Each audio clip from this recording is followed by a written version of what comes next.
Hey everybody, this is Cromar with TGN bringing you another World of Warcraft Cataclysm video. And today we're taking a look at combat rogues on the public test realms. Yes, the realms are out for the upcoming patch. There is a bunch of PvS DPS changes that I'll be checking out with my DPS rundown series. We're going to start out with the combat rogues and see how they've changed. The changes should be significant, hopefully, but we'll see. Just a quick rundown of those changes. The first thing is that Main Gauche has been changed to work off of your main hand attack instead of your offhand, which is kind of weird because I don't know why it's still called Main Gauche, but that's okay, not that important. So hopefully this should be a major buff, and we'll see in the testing if that's true. The next buff that came through is Revealing Strike. If you look at the tooltip, it increases the damage of your offensive finishing move by 35% instead of whatever it was before, 20% I think it was. Now, this doesn't change my setup really. My talents are still the same. I don't want to spend too much time on this, but basically just get all the DPS talents and you have 4 points left over, which I spent on Improved Gouge and Improved Sprint, although it's really not that important. You might even want to take Throwing Specialization for a Range Interrupt, but for the purpose of this test, it doesn't matter. For the remaining talent points, of course, Relentless Strikes is very important. You can only get 2 in Ruthlessness because you're out of points, and then between these two, Coup de Grace adds more DPS than Lethality because of the relatively low crit chance of Sinister Strike. Glyphs, now ever since they buffed Slice and Dice, which I think was after I did my DPS rundown for Combat Rogue, this is now the best bet. It actually doesn't give you 6 extra seconds, it actually gives you 9 extra seconds thanks to the talent. Improved Slice and Dice, it stacks with that. So this is actually a really, really good glyph. It just means that you get more eviscerates in without having to refresh your Slice and Dice less often. Unfortunately, there's still no room for the glyph of Revealing Strike, which is a very cool glyph, and it does add some damage, but it just doesn't add as much damage as these. The improved crit on Eviscerate is much more significant, and the Sinister Strike, of course, is a huge part of your rotation. Now the rotation's still the same. I'm just going to go through the rotation very quickly here. You do want to open with Ambush, and the reason you want to open with Ambush is because it's 60 energy and you get 2 combo points. See, if you get 2 combo points for 60 energy, so that's the best way to get fast combo points. Then you immediately want to hit a Slice and Dice, and then start spamming. You want to spam your Sinister Strike, Revealing Strike, Eviscerate, and then the next chance you have with 5 combo points, you do want to hit your Slice and Dice. You have 2 cooldowns to manage. You have Killing Spree, and you have Adrenaline Rush, and nothing else really. That's all there is to the rotation. I was showing you the whole rotation. Keep Slice and Dice up. Use Revealing Strike with Eviscerate, and use your 2 cooldowns.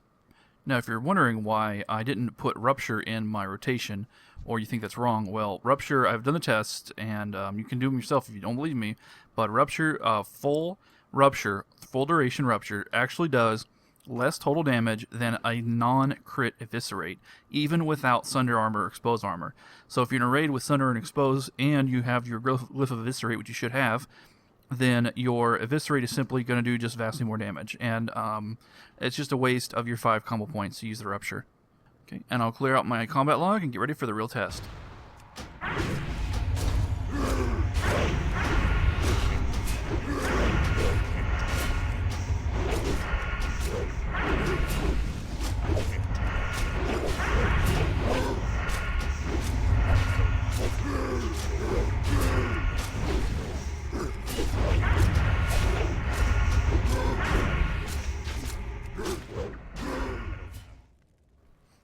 Okay, well that does it for the test. Now at the moment that I stopped attacking, I was actually at about 12.3k, and it just dropped because of Deadly Poison Ticks, which if you've ever done DPS tests with recounts, you know that happens.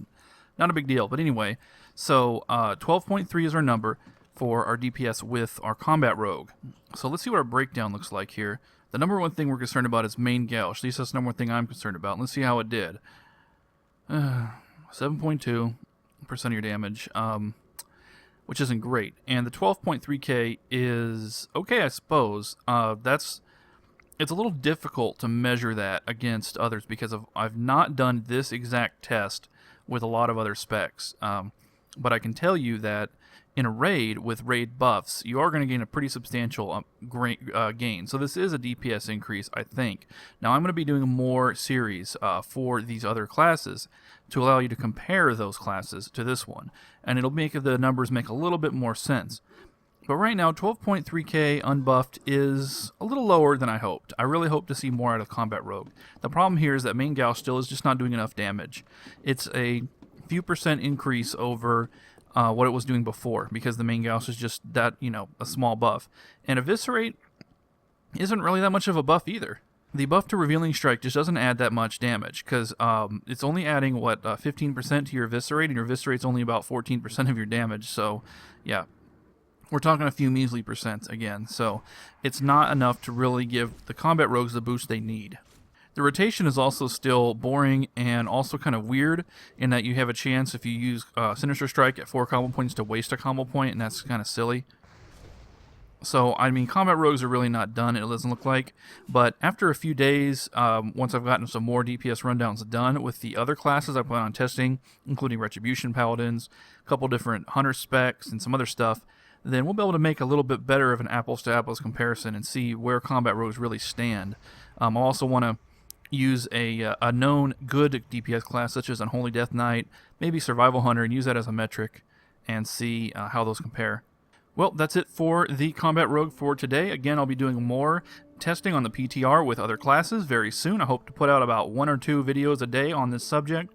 And just keep checking the TGN World of Warcraft channel. Check our forums, WoW at TGN.tv, for more information. So, thanks for watching. This is Cromar with TGN. As always, asking you to please rate, please comment, and please subscribe.